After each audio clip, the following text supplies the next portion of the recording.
3 వారాల క్రితం విద్యా కమిషన్ చైర్మన్ పదవికి రాజీనామా చేసిన రిటైర్డ్ ఐఏఎస్ ఆకునూరి మురళి తన మనస్సు మార్చుకున్నట్లు తెలుస్తుంది. అందులో భాగంగానే ఆయన తిరిగి విధులకు హాజరవుతున్నట్లు డిస్కషన్ జరుగుతుంది. 2 రోజుల క్రితం కమిషన్ సభ్యులతో కలిసి చైర్మన్ హోదాలో ఆరుట్లలో ప్రభుత్వం నిర్మించిన తెలంగాణ పబ్లిక్ స్కూల్ పనులను పరిశీలించారనే చర్చ అధికార వర్గాల్లో ఉంది. అయితే మురళి మనసు మార్చుకోవడం వెనుక కారణం ఏమై ఉంటుందనే చర్చ రాజకీయ అధికార వర్గాల్లో జరుగుతోంది.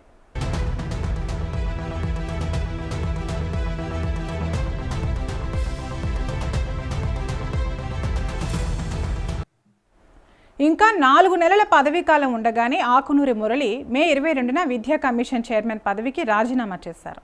అందులో విద్యా కమిషన్ చైర్మన్ హోదాలో విద్యపై సమగ్ర నివేదికను ప్రభుత్వానికి సమర్పించడంతో తన బాధ్యత పూర్తయిందని పేర్కొన్నారు. కానీ మురళి రాజీనామా నిర్ణయం వెనుక విద్యాశాఖలోని కీలక అధికారి వ్యవహార తీరు కారణమనే ఆరోపణలు వచ్చాయి. ఆ అధికారితో పలు అంశాల్లో విభేదాలు రావడం వల్ల ఇంకా అక్కడ కొనసాగడం బాగుండదనే నిర్ణయానికి వచ్చి రాజీనామా లేఖను చీఫ్ సెక్రటరీకి పంపించారనే చర్చ జరిగింది. కానీ ప్రభుత్వం ఆయన రాజీనామాను ఆమోదించకుండా పెండింగ్లో పెట్టింది. అయితే మురళి ఆదివారం కమిషన్ సభ్యులతో కలిసి ఆరుట్లలో ప్రభుత్వం నిర్మించిన మోడల్ స్కూల్ను పరిశీలించడంతో అందరూ ఆశ్చర్యానికి గురయ్యారు.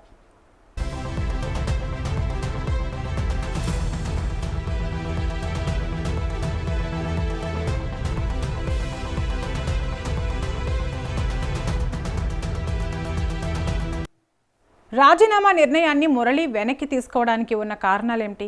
ప్రభుత్వ పెద్దల జోక్యంతోనే ఆయన నిర్ణయాన్ని వెనక్కి తీసుకున్నారా? లేకపోతే మురళినే స్వయంగా తాను తీసుకున్న నిర్ణయాన్ని సవరించుకున్నారా? వివాదానికి కేంద్ర బిందువైన విద్యాశాఖ అధికారికి ప్రభుత్వం కౌన్సిలింగ్ ఇచ్చిందా లేదా అనే డిస్కషన్స్ జరుగుతున్నాయి.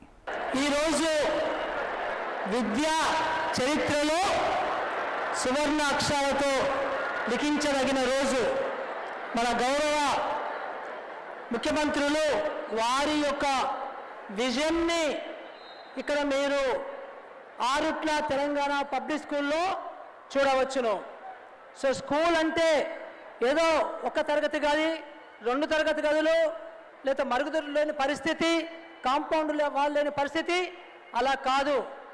సో స్కూల్ అంటే బంజారా హిల్స్లో, జూబ్లీ హిల్స్లో పెద్ద పెద్ద వాళ్ళు చదువుకునే పెద్ద స్కూళ్ళకు సంబంధించినటువంటి సౌకర్యాలు ఎట్లా ఉన్నాయో మన ప్రభుత్వంలో స్కూళ్ళలో చదివే పిల్లలకు కూడా అలాంటి సౌకర్యాలే ఉండాలి అని ఒక దార్శనికతతో మన ముఖ్యమంత్రి గారు తెలంగాణ పబ్లిక్ స్కూల్ అనే ఒక కొత్త వ్యవస్థకి శ్రీకారం చుట్టడం జరిగింది.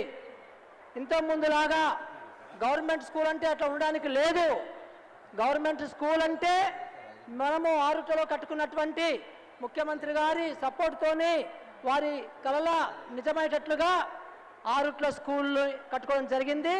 ఈరోజు ఆరుట్ల స్కూల్లో మనకి మీరు ఒక పెద్ద ప్రైవేట్ కార్పొరేట్ స్కూళ్ళు కంపేర్ చేసేట్లయితే అక్కడ ఏమున్నాయో ఇక్కడ అన్నీ ఉన్నాయి, ఒక్క స్విమ్మింగ్ పూల్ తప్ప. సో మరి ఈరోజు ప్రభుత్వ స్కూల్ ఇట్లా ఎందుకు ఉండకూడదు అనే ఒక కొత్త నినాదంతో మన ముఖ్యమంత్రి గారు ప్రతి మండలంలోని కూడా అన్ని స్కూళ్ళు ఇలాంటి సౌకర్యాలతో ఉండాలి అనే ఒక కళతోని ముందుకు సాగడం జరిగింది. సో ఇక్కడ ఏంటంటే మేము చెప్పేది, మనకి ఇలాంటి ఎన్విరాన్మెంట్ ఒక అన్ని సౌకర్యాలు ఎన్విరాన్మెంట్ ఒక పార్ట్ 1 అయితే, పార్ట్ 2 విద్యకు సంబంధించినటువంటి నాణ్యత, విద్యకు సంబంధించిన ఎడ్యుకేషన్ లెర్నింగ్ అవుట్కమ్స్ అది ఒకటి ఇంకా మనం బిల్డ్ చేసుకోవాల్సిన అవసరం ఉంది. దీనికి మన దగ్గర బ్రహ్మాండమైనటువంటి విద్యార్హతలు ఉన్నటువంటి టీచర్లు ఉన్నారు. సో ఆ టీచర్లతో పాటుగా పీడీలు, పీఈటీలు కూడా ఉన్నారు.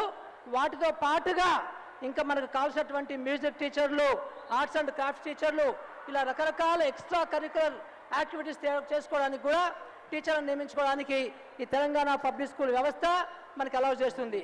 సో ఇలాంటి స్కూళ్ళు ప్రతి మండలంలో కట్టాలని చెప్పేసి ప్రభుత్వం యొక్క ముఖ్యమంత్రి గారి యొక్క ఇన్స్ట్రక్షన్స్ ఉన్నవి. ఇప్పటికే విద్యాశాఖ మేమందరం కూడా దాని మీద పనిచేస్తున్నాము.